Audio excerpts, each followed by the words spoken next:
Good evening, Appalachia. Welcome to the Late Shift, the only program that runs smoother than a vertibird engine, and with just as many warning lights flashing. I'm your host, Lincoln Monroe, sharp suit, sharper wit, and officially cleared by Enclave Command to bring you laughter tonight. Broadcasting live from Training Camp Evans, where the rations are thin, the jokes are thick, and the symptoms, well, let's just say laughter might be contagious. Tonight, we've got a lineup guaranteed to raise both eyebrows and radiation levels. First, a vertibird mechanic who insists duct tape is aviation grade. Then, a Blue Ridge caravan merchant who thought TNT was a fashion accessory. And finally, a blind ghoul who swears that peace is best found in darkness and despair. So sit back, soldiers of tomorrow. You've cleared security, you've survived the symptoms, and now you're cleared for humor at level Omega. All right, folks, our first guest tonight is the man who keeps our vertibirds in the sky, or at least close enough that gravity has to think twice. He's patched more holes than a Morellwerk shell, and probably inhaled enough jet fuel to qualify as a weapon of mass destruction. Please welcome Hank Rotor Briggs, Enclave vertibird mechanic. Thanks, Monroe. Great to be here. Feels strange sitting in a chair that isn't bolted to a flight deck. I can imagine that. So tell us, Rotor, what's the secret to keeping a vertibird flying? 3 things: duct tape, elbow grease, and the sheer willpower of the poor pilot strapped inside. You'd be amazed what those birds can survive when you convince someone the smoke coming out is just part of the warm-up. Comforting. You mean to tell me that the crown jewel of Enclave Aviation is being held together with tape and motivational speeches? Pretty much. Last week, one of our birds lost an engine mid-flight. The pilot thought it was a training exercise. I told him, "Of course it is, son. Just landed somewhere without trees." He bought it. We got the bird back eventually. Bent, smoking, but still ours. That's the kind of loyalty duct tape can't buy. What is the strangest repair job you've ever had to do? That's easy. We had one squad complain that their vertibird was screaming every time they throttled up. I thought it was a bad turbine, but no. One of the privates had duct taped a Mr. Gutsy to the tail rotor as a prank. Every time the blade spun, the bot was yelling "Communist detected" at top volume. Scared the hell out of half of Appalachia. Let me guess, you didn't remove it. Of course not. Best early warning system we've ever had. You can hear that vertibird coming from 3 valleys away. Rotor, you may be the only man alive who can turn military-grade failure into strategic advantage. Before you go, any advice for our audience tonight? Yeah, if you see a vertibird smoking, sparking, or spinning out of control, just smile and wave. Odds are I worked on it. Give it up for Rotor Briggs, citizens. The man who proves every day that gravity is less a law of nature and more of a polite suggestion, usually ignored with duct tape. Ouch! For fuck's sake!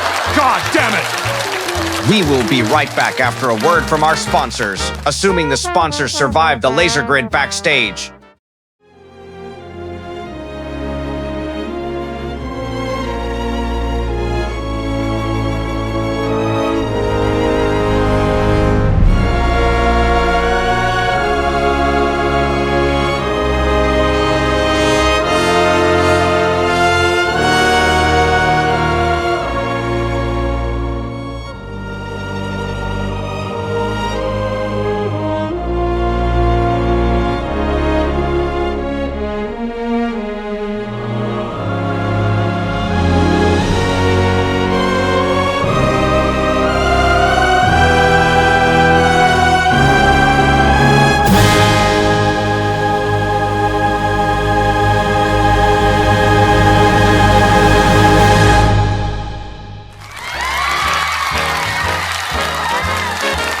Our next guest tonight wandered in from the Blue Ridge Caravan Company, but let's just say his packing method raised a few eyebrows with security.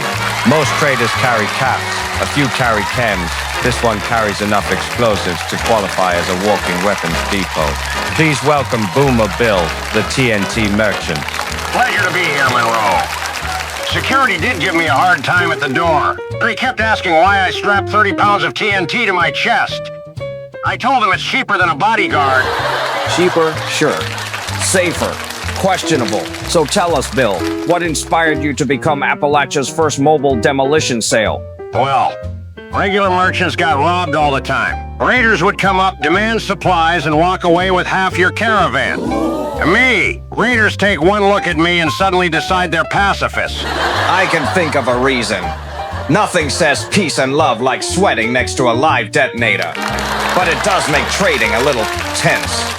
Oh, absolutely. Attention drives up prices. The more nervous they get, the more I charge. I once sold a single roll of toilet paper for 40,000 caps just because my thumb was resting on the plunger. That's one way to flush a fortune. What's the strangest deal you've ever made strapped to that much dynamite? A guy tried once to trade me a goat. I told him no thanks because goats eat anything including fuses and matches. He left it tied up anyway, so now I've got a pet. Named him C4. Of course you did. So let me get this straight. You're running caravans with livestock, unstable explosives, and enough paranoia to power a brotherhood meeting. How are you still alive? Luck, mostly. That and people know one wrong move and I become the most expensive firework in Appalachia. Ladies and gentlemen, there you have it. Bulma Bill, proof that in the wasteland, sometimes the best insurance policy is 30 pounds of bad decisions strapped to your chest.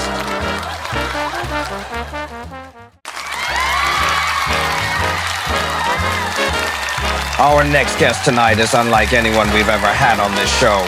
She has no eyes, no fear, and apparently no shortage of wisdom. Some call her a survivor, others call her a prophet of the wasteland. She simply calls herself Lucia. Good evening, Monroe.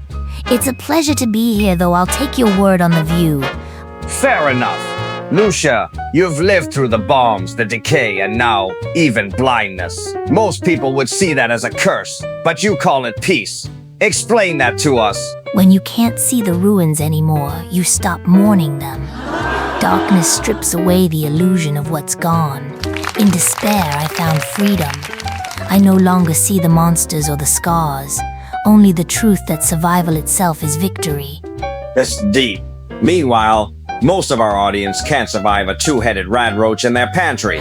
Tell me, what gives you hope in such a grim existence? Hope is a dangerous thing.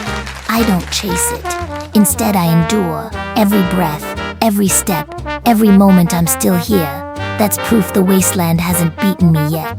That's enough. And yet you came here tonight, a blind ghoul, sitting under the Enclave's lights, talking about survival. Why? Because even in the shadows, laughter matters. Despair may have taken my sight, but it hasn't taken my ears. I can still hear joy, and that sound is worth more than any vision of the old world. Ladies and gentlemen, Lucia, proof that even in darkness there can still be light, and apparently a pretty sharp sense of humor. Just don't ask her to spot you in a card game.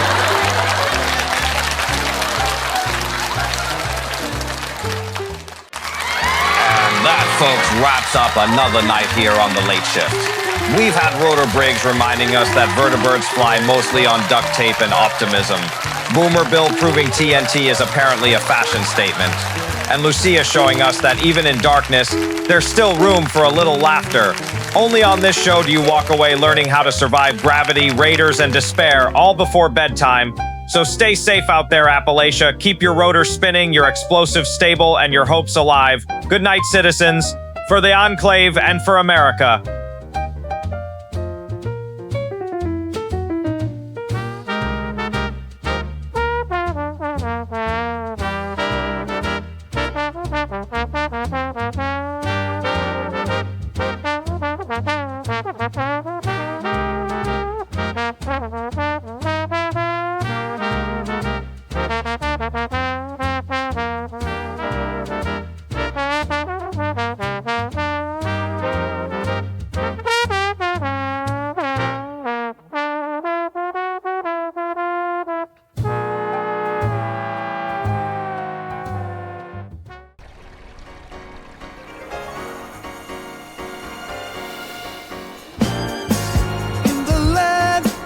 promising power, where the stars above shine so bright.